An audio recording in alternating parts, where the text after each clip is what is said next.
গত কয়েকদিন আগে ইন্টারনেটে সয়লাভ হয়েছে, 11 বছরের মাত্র একটা মেয়ে, নাম তার সাবা। সে মা হলো ক্যান্সারে আক্রান্ত। দেখেন ভালো করে বুঝেন, ক্যান্সারে আক্রান্ত মা, মাকে হসপিটালে রেখে, মায়ের কাছে কেউ নাই। যেই মেয়ে মায়ের কাছে থাকার কথা সেই মেয়েকেই পাওয়া যাচ্ছে না। পত্রিকার হেডলাইন হলো 11 বছরের শিশুকে খুঁজে পাওয়া যাচ্ছে না। শিশু 11 বছরের শিশুকে খুঁজে পাওয়া যাচ্ছে না। 2 দিন পরে পত্রিকার হেডলাইন পাল্টে গিয়েছে, কি 11 বছরের মেয়ে তার বয়ফ্রেন্ডের হাত ধরে পালিয়েছে। মাকে ক্যান্সারে রেখে, মাকে হসপিটালে রেখে, মাকে অসুস্থ রেখে, মাকে ক্যান্সারে আক্রান্ত অবস্থায় রেখে যেই মেয়ে তার বয়ফ্রেন্ডের হাত ধরে পালাতে পারে, এমন মেয়ে জন্ম দেওয়ার চেয়ে না দেওয়া ভালো ছিল, ঠিক কিনা? এই মেয়ের চেয়ে তো জানোয়ার ভালো, এই মেয়ের চেয়ে একটা কুকুর ভালো। ও তো কুকুরের চেয়ে খারাপ, ও বিড়ালের চেয়ে খারাপ, ও জানোয়ারের চেয়েও খারাপ। না হয় পারে কি করে? এবার আসেন, শুধু মেয়েটার দোষ। যেই মেয়েটা আর একটা ছেলের সাথে পালিয়ে যায়, শুধু এই মেয়েটার দোষ। যেই ছেলেটা আপনার কথার বাহিরে যায়, যেই ছেলেটা আপনাকে বাদ দিয়ে, বেয়াদবি মাফ করবেন, নিজে নিজে চয়েস করে হারাম রিলেশনে জড়িত থাকে, ওই ছেলে আর ওই মেয়ের যেমন দোষ, তার চাইতে বেশি দোষ ওর মা আর ওর বাবার। কারণ একটা অনুপযুক্ত মেয়ের হাতে যে মোবাইল আপনি তুলে দিলেন, কথা বলার সুযোগ করে দিলেন, দেখার সুযোগ করে দিলেন।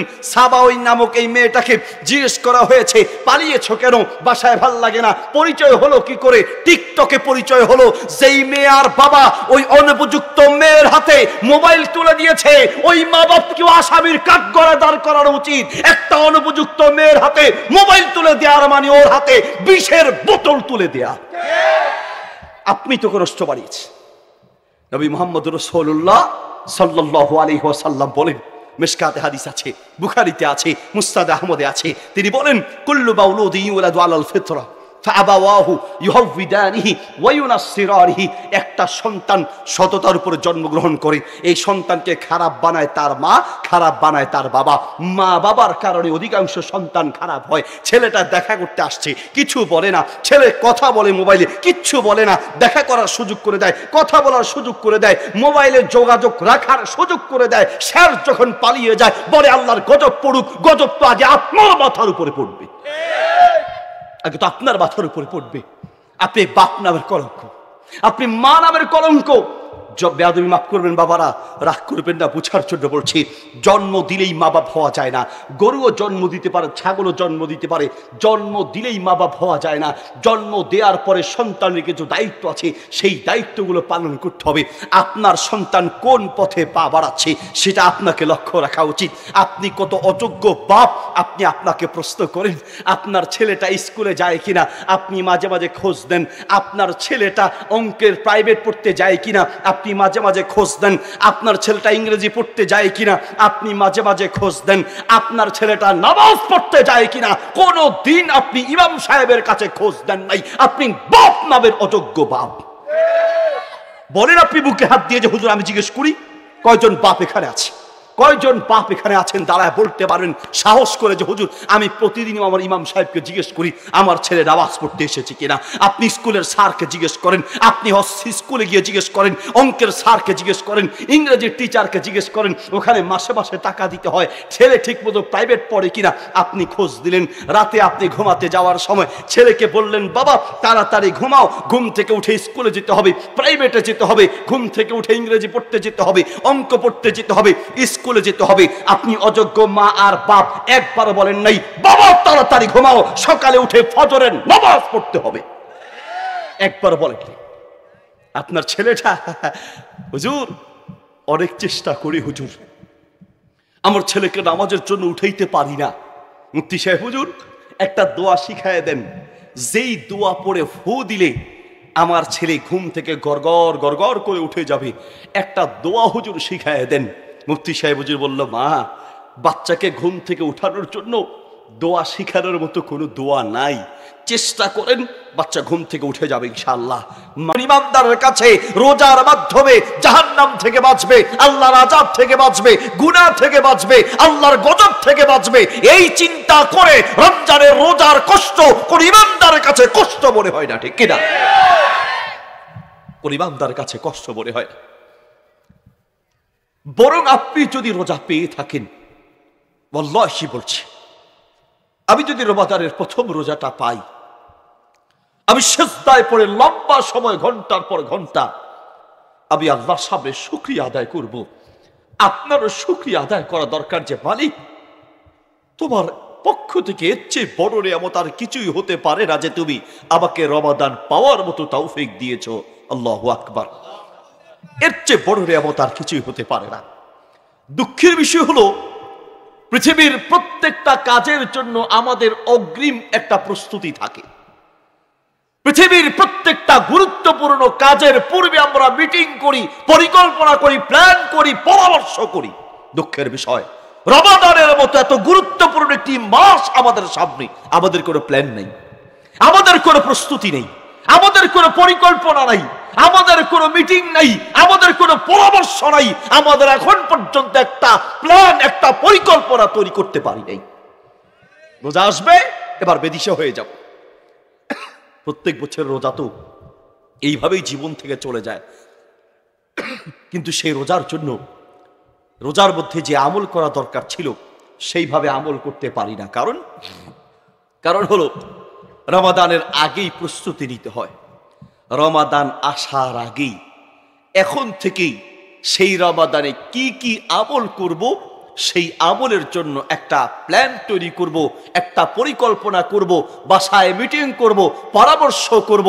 আপনার প্ল্যান, নিয়ত আর পরিকল্পনা যা থাকবে, রমাদানের আগের দিনও যদি আপনার মৃত্যু হয়ে যায়, রমাদান পেলে যেই পরিমাণ সওয়াব পাবেন, সেই পরিমাণ সওয়াব আপনার আমল নামায় লেখা হবে। সামান্য একটা বিল্ডিং তৈরি করবেন, সেই এক বিল্ডিং তৈরি করার আগে কতজনের সাথে আপনি পরামর্শ করেছেন, আপনি আপনাকে প্রশ্ন করেন। একটা বাড়ি তৈরি করবেন, রুম কোথায় হবে, ঘর কোথায় হবে, কতজনের সাথে আপনি প্ল্যান করেছেন, কতজনের সাথে আপনি মিটিং করেছেন, কত প্রস্তুতি আপনি গ্রহণ করেছেন। কিন্তু যেই রমাদানের ইবাদত দিয়ে আপনি জান্নাতের বিল্ডিং তৈরি হবে, জান্নাতের ঘর নির্মাণ হবে, জান্নাতের মেহমান হতে পারবেন, সেই রমাদানের জন্য প্রস্তুতি, মিটিং, প্ল্যান সবচেয়ে বেশি থাকা দরকার। আর আমরা তো এমন এক দয়ালু রব পেয়েছি, আলহামদুলিল্লাহ। মাহফিলটাতে খুব ডিস্টার্ব হচ্ছে, বামে চিৎকার করছে, বাচ্চারা এদিকে আওয়াজ করছে, এভাবে আমরা কথা বলতে পারি না। কারণ আমরা তো কানের মজা নেওয়ার জন্য ওয়াজ করি না, হাতে কানে আঙ্গুল দিয়ে চোখ বন্ধ করি, আপনার কানের মজা নেওয়ার জন্য আপনি ওয়াজ শুনবেন। সেই ওয়াজ তো আমাদের এই কণ্ঠ থেকে আসে না, আমাদের এই কণ্ঠ থেকে ওয়াজ আসে আপনার জীবন পাল্টানোর ওয়াজ। আপনাকে কিছু শিখাতে চাই, আপনাকে কিছু বুঝাতে চাই, আপনার জীবনটাকে পাল্টাতে চাই, ঠিক কিনা? রমাদান আসার আগে একটু মনে মনে চিন্তা করেন, একটু ভাবেন, একটু প্ল্যান করেন, একটু নিয়ত করেন রমাদানে কি কি আমল করবেন। বাড়িতে যাবেন, খাতা কলম নিয়ে বিবি বাচ্চা সবাইকে বসিয়ে কে কি পরিমাণ আমল করবেন লিখে ফেলবেন, লিখে প্ল্যান তৈরি করে দেন, রুটিন করেন, একটু মনে মনে নিয়ত করেন। আমরা তো এমন দয়ালু রব পেয়েছি, যেই দয়ালু আল্লাহ বলেন, বান্দা আমি তোমার এমন দয়ালু রব, সারা দুনিয়ার মানুষ কাজ করার পরে প্রতিদান দেয়, আর আমি তোমার এমন দয়ালু রব, আমি আল্লাহ কাজ করার আগেই নিয়ত করলেই তোমার সওয়াব আর প্রতিদান লিখে রাখি। আল্লাহু আকবার। নিয়ত করলেই সওয়াব। সুবহানাল্লাহ বলেন। মুসা আলাইহিস সালামের যুগে প্রচন্ড অভাব দেখা দিয়েছে। সেই অভাবের মুহূর্তে এক তরুণ যুবক মরুভূমি দিয়ে হাঁটছে, হাঁটতে হাঁটতে মরুভূমির বালুর দিকে তাকিয়ে আল্লাহকে বলতে লাগলেন, আল্লাহ চারপাশে কি অভাব চলছে, এই অভাবের মুহূর্তে আল্লাহ যদি আমার এই মরুভূমির সমান সম্পদ থাকতো, মরুভূমির বালুকণা সমান যদি সম্পদ থাকতো, সমস্ত সম্পদ আল্লাহ আমি তোমার রাস্তায় দান করে দিতাম, মানুষের মাঝে বিলিয়ে দিতাম। আল্লাহ তাআলা মুসা আলাইহিস সালামের কাছে ওহী নাজিল করলেন, বললেন, মুসা আমার ওই বান্দার কাছে যাও, আমার বান্দাকে গিয়ে বলো আমি তার অন্তরের কথা শুনতে পাই, আমি তার মনের ভাষাও বুঝতে পারি, আমি তার অন্তরের ভাষা শব্দ শুনতে পেয়েছি। আমার ওই বান্দাকে বলো, আমার বান্দা যে মনে মনে চিন্তা করেছিল মরুভূমির বালু করা সমান সম্পদ থাকলে আমার রাস্তায় দান করবে, আমার সেই বান্দাকে জানায়া দাও আমার রাস্তায় মরুভূমির বালু কণা সমান সম্পদ দান করলে যেই পরিমাণ সওয়াব হতো আমি সেই পরিমাণ সওয়াব তার আমলনামায় লিখে রেখেছি। বুখারী শরীফের হাদিস, হাদিসটি মিশকাতে আছে, হাদিসটি মুসনাদ আহমদে আছে, হাদিসটি সহিহুল জামি কিতাবে আছে, আত-তারগিব ওয়াত-তারহিব কিতাবে আছে। নবী সাল্লাল্লাহু আলাইহি ওয়াসাল্লাম বলেন, ইন্নাল্লাহা লা ইয়ানজুরু ইলা সুওয়ারিকুম ওয়ালা ইলা আজসামিকুম ওয়ালাকিন ইয়ানজুরু ইলা কুলুবিকুম ওয়া আ'মালিকুম। বান্দা, আল্লাহ নবী সাল্লাল্লাহু আলাইহি ওয়াসাল্লাম বলেন, বান্দা, আল্লাহ তোমার চেহারা সৌন্দর্যের দিকে তাকায় না, আল্লাহ তোমার শরীরের গঠনের সৌন্দর্যের দিকে তাকায় না, আল্লাহ তাকায় তোমার অন্তরের দিকে আর তোমার আমলের দিকে। আল্লাহ তাকায় তোমার অন্তরের দিকে। মনে মনে কি চিন্তা করো, কিয়ামতের মাঠে বহু মানুষ তার আমল নামা দেখে অবাক হয়ে বলবে, রব এত আমল আমার আমল নামায়, আমি তো এত আমল করি নাই, এত সওয়াব আমার আমল নামায়, এত আমল তো আমি আল্লাহ করি নাই। আল্লাহ বলবেন, বান্দা তুমি আমল করো নাই ঠিক আছে, কিন্তু তুমি যে আমল করার জন্য নিয়ত করেছিলা করতে পারো নাই, নিয়ত করার সাথে সাথে আমি সওয়াব লিখে রেখেছি। তুমি করো নাই কিন্তু তুমি তো নিয়ত করেছিলা, আমি সেই সওয়াব তোমার আমল নামে লিখে রেখেছি। তাহলে রমাদান আসার আগে 1 নম্বর করণীয়, রমাদানের জন্য প্রস্তুতি গ্রহণ করব, প্ল্যান করব, পরিকল্পনা করব, আমলের নিয়ত করব। আল্লাহ তাআলা তৌফিক দান করে আমিন। 2 নম্বর, রমাদান আসার আগে 2 নম্বর করণীয় হচ্ছে, যার যেই গুনাহের অভ্যাস আছে এই গুনাহের অভ্যাস ত্যাগ করতে হবে, ছেড়ে দিতে হবে। ভাই আমার, রমাদান আসার আগে এখনই যার যেই গুনাহের অভ্যাস আছে এখনই তওবা করা উচিত, না হয় রমাদানের যে রহমত বরকত আর নাজাত পরিপূর্ণ আপনি পাবেন না। আমরা অনেকে মনে করি রোজা আসলে ভালো হয়ে যাব, আরে রোজা তো রহমত বরকত নাজাত পাওয়ার মাস। ভালো তো আপনাকে এখন থেকেই হতে হবে। আপনি রোজায় ভালো হয়ে যাবেন সেই চিন্তা করছেন, রোজা আসার আগেই আপনার মৃত্যু হতে পারে, আগামীকালও হতে পারে। অনেক মানুষ এমন আছে আগামী বছর থেকে ভালো হওয়ার চিন্তা করেছে, আগামী মাস থেকে ভালো হওয়ার চিন্তা করেছে, আগামী সপ্তাহ থেকে ভালো হবে চিন্তা করেছে, কিন্তু আগামী দিন আসার আগেই মাটির তলে ঢুকেছে। ঠিক কিনা? আপনার আমার জীবনটা এমন হতে পারে। কামা কুতিবা আলাল্লাযীনা মিন ক্বাবলিকুম লাআল্লাকুম তাত্তাকুন। وقال النبي صلى الله عليه وسلم من صام رمضان إيمانا واحتسابا غفر له ما تقدم من ذنبه। অধ্যকারী রহিমপুর যুব সমাজ ও প্রবাসীদের উদ্যোগে আয়োজিত ইসলামী মহাসম্মেলনে উপস্থিত মোহতারাম সম্মানিত সভাপতি জনাব মোহাম্মদ ইউনুস মিয়া সাহেব, উপস্থিত মোহতারাম সম্মানিত ওলামায়ে কেরাম, দিন প্রিয় ইসলাম প্রিয় মুসলিম ভাইয়েরা, পর্দার আড়াল থেকে শুনছেন দিনী মা ও বোনেরা, সর্বপ্রথম আল্লাহ রাব্বুল আলামিনের শুকরিয়া আদায় করছি, আলহামদুলিল্লাহ। মোহতারাম হাজরিন, রমাদান আমাদের একদম কাছাকাছি চলে এসেছে। একজন ইমানদারের জন্য রমাদানের চাইতে আনন্দময় মুহূর্ত আর কিছুই হতে পারে না। যাদের কলিজায় ঈমান আছে, যত রমাদান কাছাকাছি আসবে একজন ঈমানদার ততই বেশি আনন্দিত হবে। কেন আনন্দিত হবে? ভালো ইনকাম হবে, ভালো ব্যবসা হবে, ভালো টাকা পয়সা আসবে, এই জন্য নয়, বরং একজন ঈমানদার রমাদান পেলে আনন্দিত হবে কারণ রমাদানের মাধ্যমে জাহান্নাম থেকে মুক্তি পাওয়া যাবে, জান্নাতের মেহমান হওয়া যাবে, দয়াময় আল্লাহর সন্তুষ্টি অর্জন করা যাবে। আর অপরদিকে নাফরমান বেঈমান যাদের ঈমানের দুর্বলতা আছে, রমাদানের নাম শুনলেই মনে একটা অন্তরে একটা যন্ত্রণা শুরু হয়। সারাদিন না খেয়ে থাকা, সারাদিন এত কষ্ট, সারাদিনের এই পরিশ্রমের কথা চিন্তা করে রোজা আসার আগে যেমন চিন্তিত হয়, রোজা আসার পরে গুনতে থাকে কয়টা গেল কয়টা আর আছে, শেষ হয় না কেন, শুধুমাত্র রোজা শেষ করতে চায়। অথচ কোন কোন সাহাবীর আমল পাওয়া যায় রমাদান আসার 6 মাস আগ থেকেই আল্লাহর কাছে দোয়া করতেন, মালিক আমাকে রমাদান পাওয়ার মতো তৌফিক দাও। আল্লাহু আকবার। রমাদানের রোজায় কষ্ট হয় এ কথা অস্বীকার করার কোনো সুযোগ নেই। আমাদের দেশে অনেক মুরব্বীরা বলে যে রোজায় কষ্ট হয়, এটা বলা যাবে না, তাইলে রোজা হালকা হয়ে যাবে। এটা ঠিক না। রোজা হালকা হলে তো ভালো, ওজন একটু কমলো, রোজা হালকা হবে এটা ঠিক নয়। রোজায় কষ্ট হয় এই কথা সত্য। ওমর রাদিয়াল্লাহু আনহু বলেন, রোজার কষ্টে আমরা মাথায় পানি দিতাম, শরীর ভিজিয়ে রাখতাম। রোজায় কষ্ট হয় এটা সত্য, কিন্তু রোজার কষ্ট করে ইমানদারের কাছে কষ্ট অনুভব হয় না।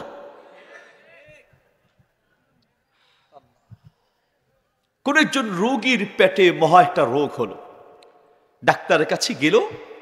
ডাক্তার বলল যে পেট কেটে অপারেশন করতে হবে, হয়তো মারাও যেতে পারেন, ওপেন সার্জারি করবে। লোকটা শুনে আতঙ্কিত হয়ে কাঁদতে শুরু করলেন, ডাক্তার সাহেব অপারেশন থেকে বাঁচার জন্য আর কোনো উপায় আছে? বলছে হ্যাঁ আছে, সেটা হলো প্রতিদিন একটা করে ইঞ্জেকশন দিতে হবে, 30 দিনে 30টা। রোগী খুশি হয়ে কি বলবে, আরে ডাক্তার সাহেব অপারেশন থেকে বাঁচার জন্য, জীবনটা বাঁচানোর জন্য প্রতিদিন একটা করে ইঞ্জেকশন কোনো ব্যাপার না, প্রয়োজনে প্রতিদিন 3টা করে নিতে রাজি আছে, ইঞ্জেকশন দেন আপনি। রাজি হয়ে গেল। ইঞ্জেকশন যে দেয় রোগীর কষ্ট হয় না? কষ্ট হয়, কিন্তু ইঞ্জেকশন নিতে সে খুব আনন্দিত, খুব আনন্দের সাথে ইঞ্জেকশন গ্রহণ করছে। ইঞ্জেকশনের এই কষ্ট তার কাছে কষ্ট মনে হয় না, কারণ সে চিন্তা করে এই ইঞ্জেকশনের সামান্য কষ্ট দিয়ে আমি রোগ থেকে বেঁচে যাব, আমার জীবনটা বেঁচে যাবে, আমি অসুস্থতা থেকে বাঁচবো, আমার জীবনটা রক্ষা পাবে।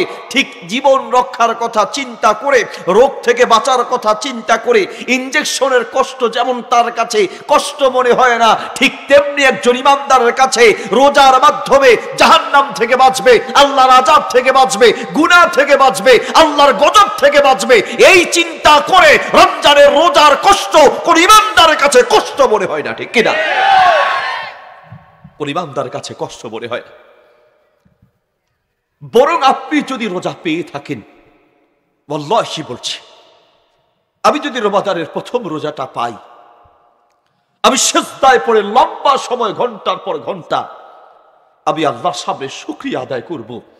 আপনারও শুকরিয়া আদায় করা দরকার যে মালিক তোমার পক্ষ থেকে এর চেয়ে বড় নিয়ামত আর কিছুই হতে পারে না যে তুমি আমাকে রমাদান পাওয়ার মতো তৌফিক দিয়েছো।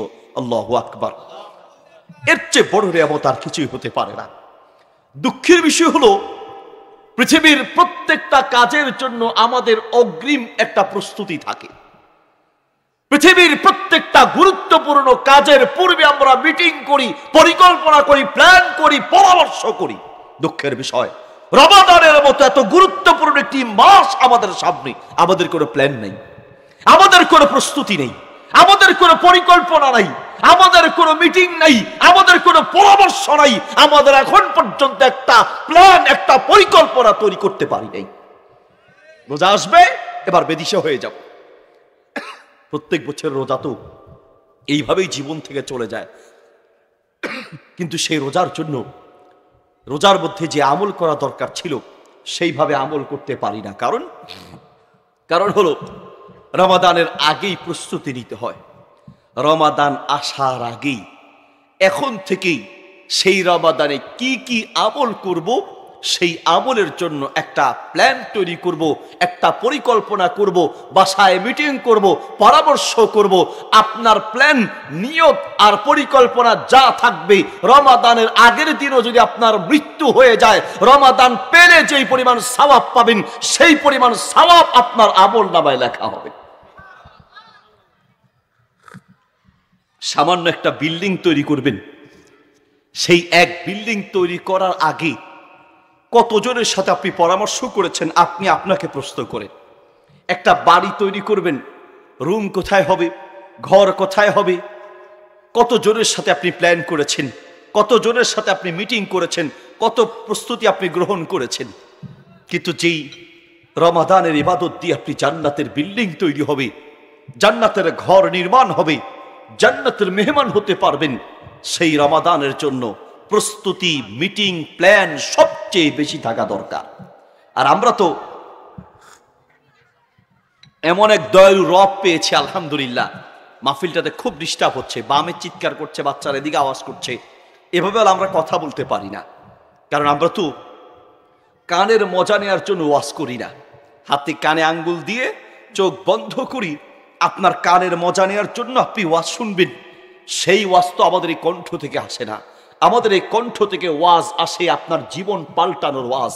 আপনাকে কিছু শিখাতে চাই, আপনাকে কিছু বোঝাতে চাই, আপনার জীবনটাকে পাল্টাতে চাই, ঠিক কিনা?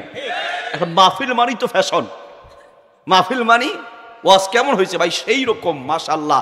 যে সুর বক্তার, চট্টগ্রাম মাহফিল শেষ করে যাচ্ছে, বাজারে একজনের সাথে দেখা, জিজ্ঞেস করছে বাজি গাইও দে হরে, অবাজি ওয়াজ হুনিবার লাগিলাম, ওয়াজ হুন্য না হুন্নি বাজি কেন লাগে, বোধ গম লাগে বাজি এন ওয়াজ গইকে এবারে ফাড়াই দিয়ে ফোনলার, ওয়াজ বোধ গম লাগে, বক্তা বোধ গরম আসিল, বক্তার সুর বোধ গম আসিল, বাজি গম লাগিয়ে না বোধ গম লাগিয়ে, তো ওয়াজ কি করিকে দুই মিনিট হন আসাই বাজি ওয়াজ বোধ গম লাগিয়ে, মাগার কি ওয়াজ করিকে খৈন্য ফাইরগুম।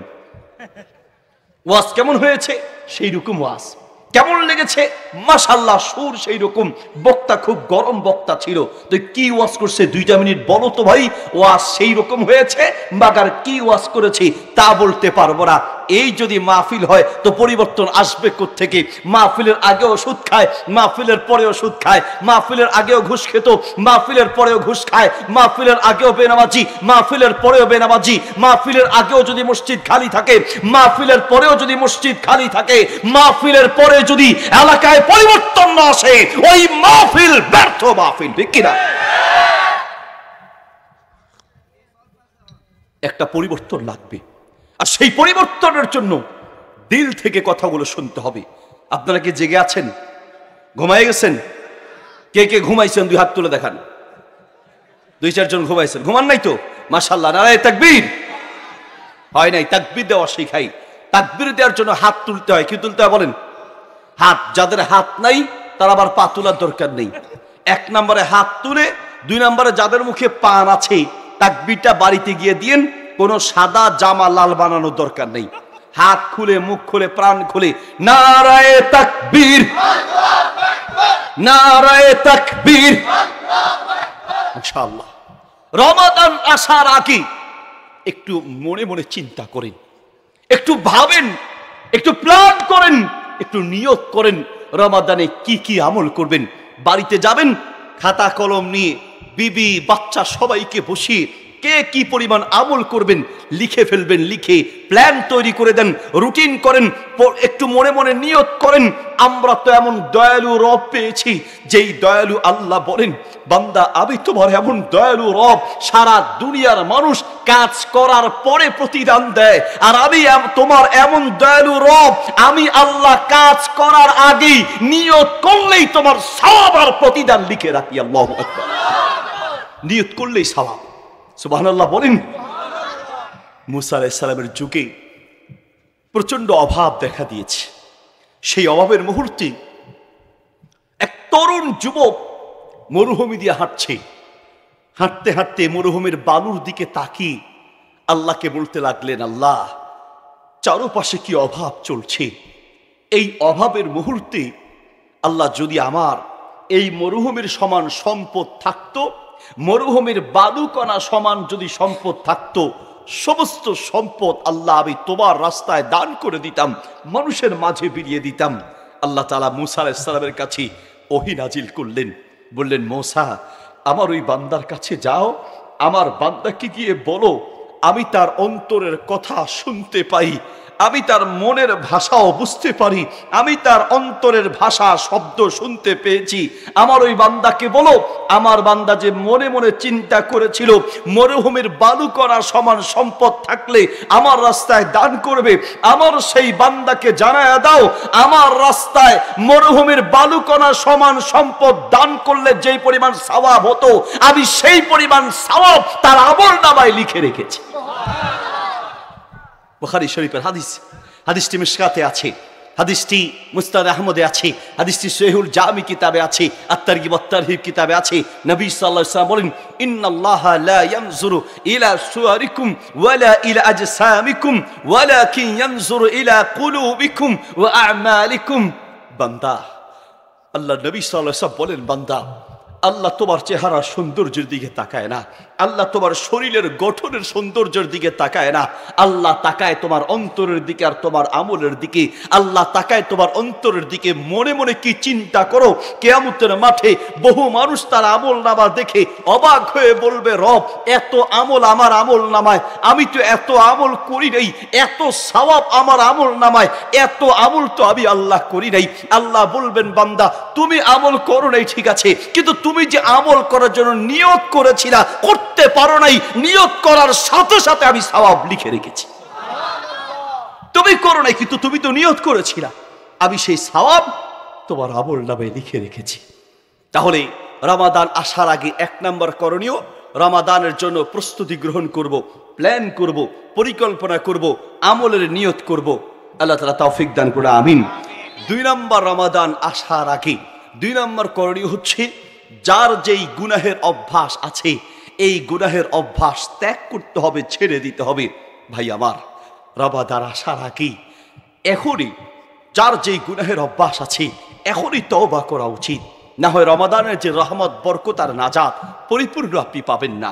আমরা অনেকে মনে করি রোজা আসলে ভালো হয়ে যাব, আরে রোজা তো রহমত বরকত নাজাত পাওয়ার মাস। ভালো তো আপনাকে এখন থেকেই হতে হবে। আপনি রোজায় ভালো হয়ে যাবেন সেই চিন্তা করছেন, রোজা আসার আগেই আপনার মৃত্যু হতে পারে, আগামীকালও হতে পারে। অনেক মানুষ এমন আছে আগামী বছর থেকে ভালো হওয়ার চিন্তা করেছে, আগামী মাস থেকে ভালো হওয়ার চিন্তা করেছে, আগামী সপ্তাহ থেকে ভালো হবে চিন্তা করেছে, কিন্তু আগামী দিন আসার আগেই মাটির তলে ঢুকেছে। ঠিক কিনা? আপনার আমার জীবনটা এমন হতে পারে। গুনাহ থেকে তওবা করতে হবে 2 নম্বর শর্ত, 2 নম্বর প্রস্তুতি। গুনাহ থেকে তওবা কাকে বলে?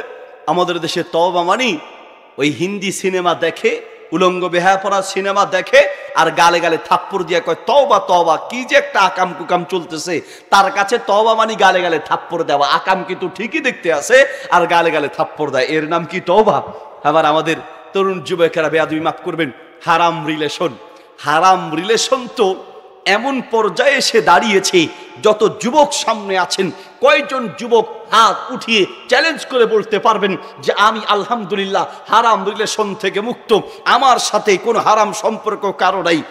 উল্টো বরং কয়জনের সাথে সম্পর্ক তা হিসাব শেষ করা যাবে না। বহু তরুণ আর যুবক তাদের জীবন ইতিহাস আমাদেরকে বলে, হোয়াটসঅ্যাপে কতজন আছে, ইমোতে যে কতজন আছে, মেসেঞ্জারে যে কতজন আছে।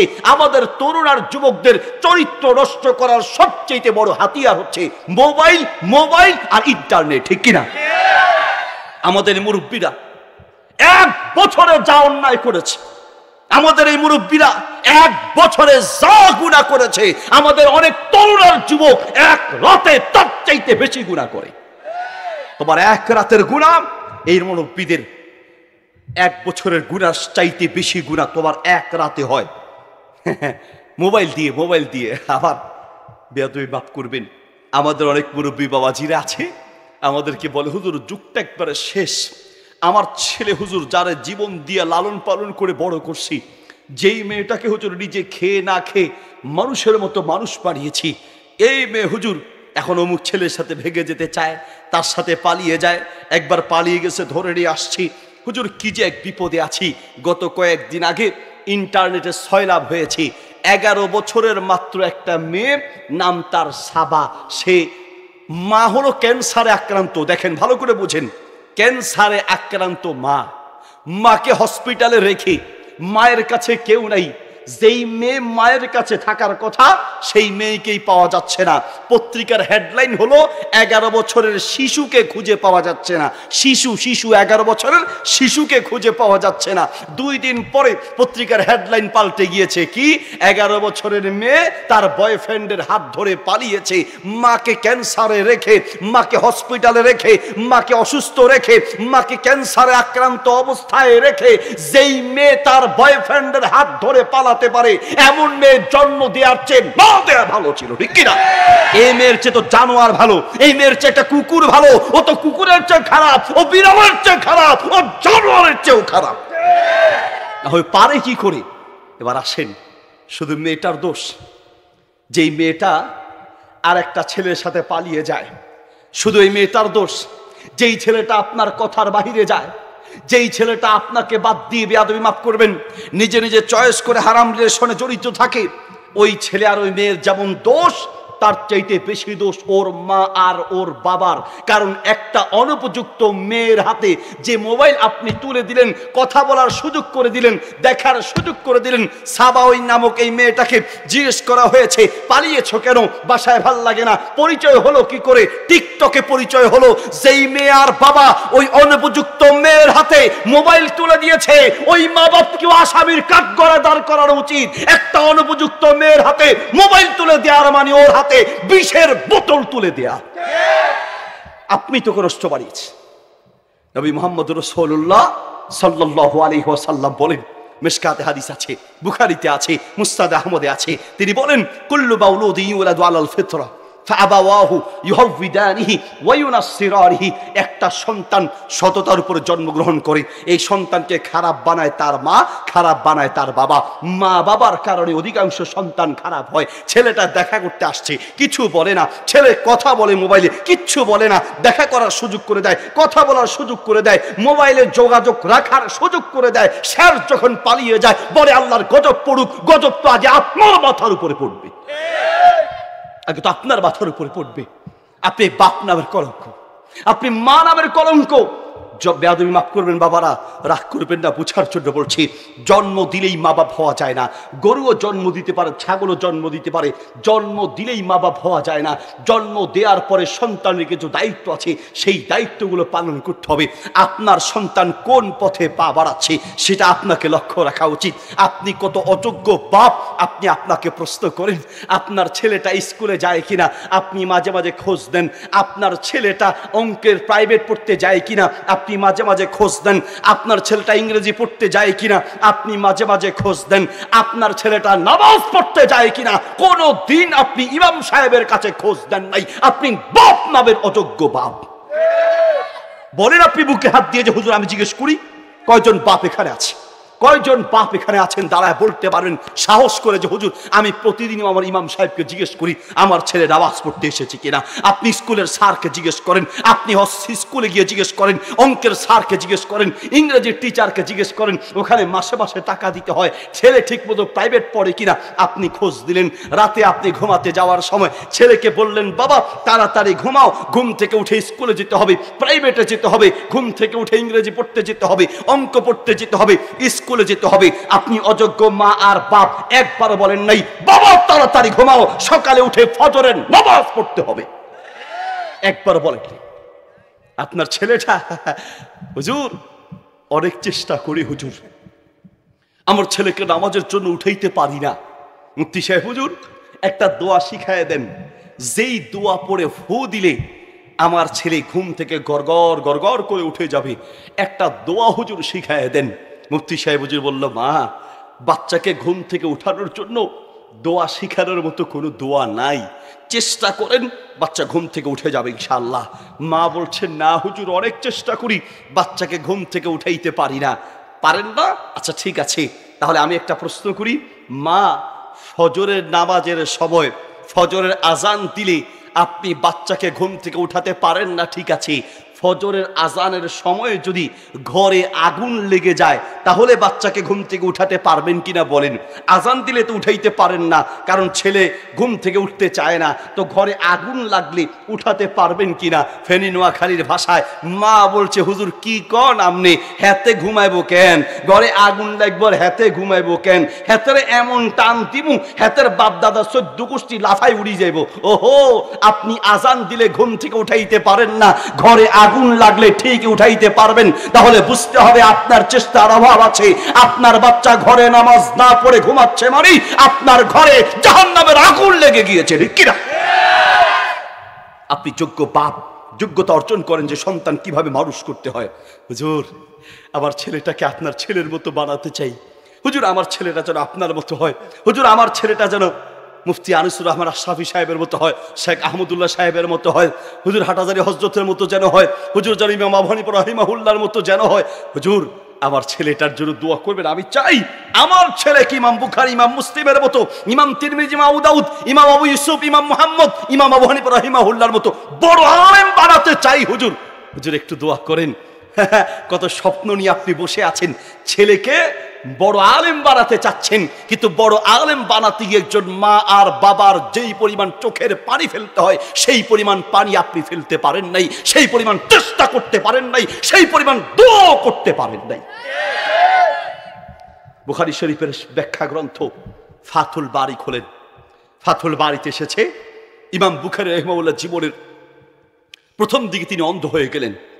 অন্ধ হওয়ার পরে তার মা ইশারের নামাজ পড়ে কোনো দিন আল্লাহর কাছে দোয়া করতে লাগলেন লাগাতার ফজর পর্যন্ত। এশার পর থেকে লাগাতার ফজর পর্যন্ত দোয়া করতে লাগলেন, আল্লাহ আমার ছেলেকে আমি যুগ শ্রেষ্ঠ মুহাদ্দিস বানাবো, আমার ছেলেকে আমি যুগ শ্রেষ্ঠ মুহাদ্দিস বানাতে চাই। তার যদি চোখের দৃষ্টি না থাকে তাহলে আল্লাহ সে কি করে হাদিস সংগ্রহ করবে? আমার ছেলেটার চোখ তুমি ফেরায়া দাও। কোন দিন এশারের নামাজের পর থেকে লাগাতার ফজর পর্যন্ত দোয়া করেছে। এবার আপনার কাছে আমার প্রশ্ন, বাপ আপনি আপনার বিবিকে জিজ্ঞেস করেন সারা রাত দোয়া করেছো, এমন ইতিহাস তোমার জীবনে আছে? বলবেন না না, সারাদিন মোবাইল দেখেছো, এইরকম ইতিহাস আছে। আরে কত দিন কত রাত গেছে, সারা রাত জামাই বউ স্বামী স্ত্রী একসাথে মোবাইল দেখেছেন, ঘন্টার পর ঘন্টা মোবাইল দেখার ইতিহাস আপনার জীবনে আছে, ঘন্টার পর ঘন্টা সিনেমা দেখার ইতিহাস আপনার জীবনে আছে, ঘন্টার পর ঘন্টা সন্তানের জন্য দোয়া করার ইতিহাস আপনার জীবনে নাই। আপনি মার বাবা সন্তানের যোগ্য অভিভাবক হতে পারেন নাই। আমরা মাদ্রাসার এই যে ওস্তাদ আছেন, মাদ্রাসা উলামা ইকরাম আছেন, আমাদের দেশের সাধারণ মানুষ মনে করে যে মাদ্রাসা হলো একটা বুজুর্গ হওয়ার গেট, আল্লাহর ওলি হওয়ার গেট। ভিতরে দিলেই মাদ্রাসায় ঢুকাইয়া দিলেই বের হওয়ার সময় আল্লাহর ওলি হয়ে বের হবে। বাড়িতে যাওয়ার পরে নামাজ না পড়লে হুজুরকে গিয়ে বলে আমিও তো আলহামদুলিল্লাহ মাদ্রাসা চালাই, আমারও 4টা মাদ্রাসা আছে। তো সেই অভিজ্ঞতা থেকে বলছে, হুজুর বড় আশা করে দিছিলাম আপনার কাছে আমার ছেলেটাকে, হুজুর বাসায় গেলে তো ঠিক মতো নামাজ পড়ে না। কেন পড়ে না? দোষকার হুজুরের, দোষকার মাদ্রাসার, দোষ হুজুরের আর মাদ্রাসার নয়। ও মাদ্রাসায় থাকলে তো নামাজ পড়ে, ও বাসায় গেলে নামাজ পড়ে না, কারণ ওর বাসায় নামাজের পরিবেশ নাই, ওর বাসায় ওর যোগ্য মার বাবা ওর ঘরে নাই, ওর যোগ্য মা বাবা নাই। ঘরে বাথরুম আছে, টিভির রুম আছে, ওয়েটিং রুম আছে, মুসলমানের ঘর লিভিং রুম আছে, বহু মুসলমানের ঘর আছে, তার ঘরে নামাজের রুম খুঁজে পাওয়া যায় না।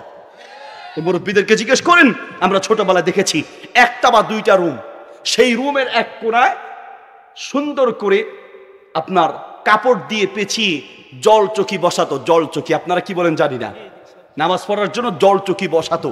কারণ আগের কালের মুরব্বীরা বুঝতো মুসলমানের ঘর মানে আর কিছু থাক বা না থাক নামাজের জন্য জায়গা থাকতে হবে, আর কিছু থাক বা না থাক নামাজের রুম থাকতে হবে।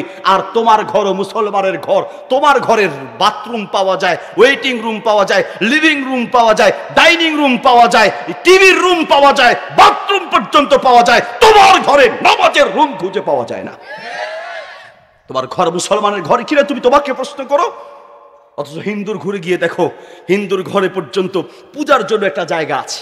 একজন খ্রিস্টান তার ঘরে পর্যন্ত একটা মূর্তি দিয়ে সে তার পূজা করার জন্য একটা জায়গা রেখেছে।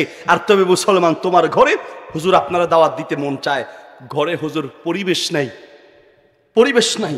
কেন? এটা মুসলমানের ঘর না যে একজন আলেমকে নিবে। ওই যে ছবি টানায় রেখেছে, ওই যে নায়ক নায়িকার খেলোয়াড় নেতা নেত্রীর ছবি মূর্তি ঘর পুরায় রেখেছে, এখন আর হুজুরকে দাওয়াত দিতে পারে না। আবার কয় হুজুর বিপদের শেষ নাই, কি হয়েছে? হুজুর রাত্রে ঘুমাইতে গেলে বোবাজি নিয়ে এমন ভাবে চাইপা ধর ও করি, হুজুর মুখ দিয়ে আওয়াজ বের হয় না। তোমার জিনে ধরবে না, ভূতে ধরবে না, তোমার জাদু টোনায় ধরবে না, ব্ল্যাক ম্যাজিকে ধরবে না, তোমার ঘরে অশান্তি হবে না তো কার ঘরে অশান্তি হবে? যেই ঘরে ছবি আর মূর্তি থাকে সেই ঘরে রহমত আর বরকত থাকতে পারে না। তোমার ঘরে শান্তি আসবে কোত্থেকে বলো? তোমার ঘরে শান্তি থাকবে কোত্থেকে? তওবা করো, রমাদান আসছে, এখনো সময় আছে, তওবা করো। শোনো, আলহামদুলিল্লাহ আমাদের মাহফিলের উসিলায়, আমার গার্মেন্টসের বিজনেস আছে, এই উসিলায় শত শত হাজার হাজার কোটি টাকার মালিকদের সাথে আমাদের উঠা বসা হয়। শত কোটি টাকার মালিকদের সাথে উঠা বসা করে দেখেছি, তুমি যেটা মনে করেছো ওদের টাকার বান্ডিলে সুখ আছে, আমাদের স্বচক্ষে দেখা টাকার বান্ডিলের অর্থ সম্পদের সুখ আর শান্তি নেই।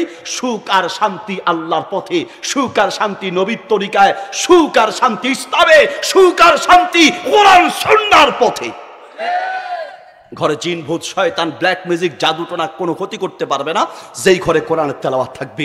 যেই ঘরে কোরআনের তেলাওয়াত নেই, যেই ঘরে নামাজ নাই, যেই ঘরে আল্লাহর দ্বীন নাই, যেই ঘরে নবী সাল্লাল্লাহু আলাইহি ওয়াসাল্লামের সুন্নাত নাই, সেই ঘরে আর যাই থাকুক শান্তি আর প্রশান্তি থাকতে পারে না। তওবা করে ফিরে আসো। তওবার 1 নম্বর শর্ত, গুনাহ ছেড়ে দিতে হবে। নাম্বার 2, সেই গুনাহে আর না যাওয়ার সিদ্ধান্ত নিতে হবে।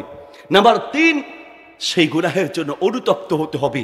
নাম্বার 4, যার গুনাহ হলো মানুষের সাথে সম্পৃক্ত, মানুষের হক নষ্ট করেছেন, ভাইয়ের জায়গা মেরে দিয়েছেন, বোনের জায়গা মেরে দিয়েছেন, আইল ঠেলেছেন। আইল ঠেলা বুঝেন?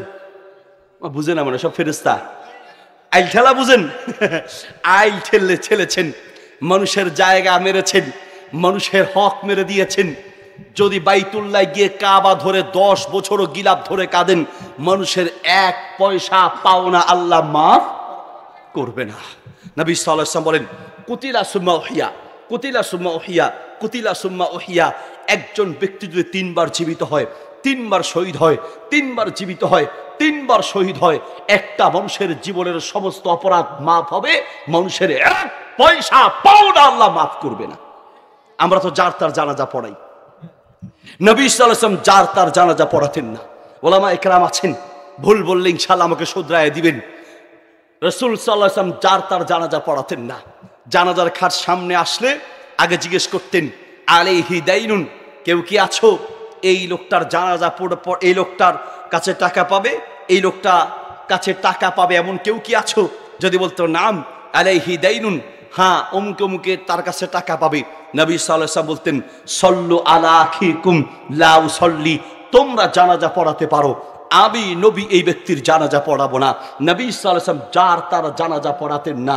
আমি তো বলি, আমাদের দেশের ইমাম সাহেবরা যদি এক হতো, আমাদের দেশের মসজিদ কমিটিরা যদি দায়িত্ববান হতো, মসজিদের ইমাম খতিব মুয়াজ্জিন যদি দায়িত্ববান হতো, কোনো সুদখোরের জানাজা ইমাম সাহেব পড়াবে না, কোনো ঘুষখোরের জানাজা পড়াবে না, মানুষের টাকা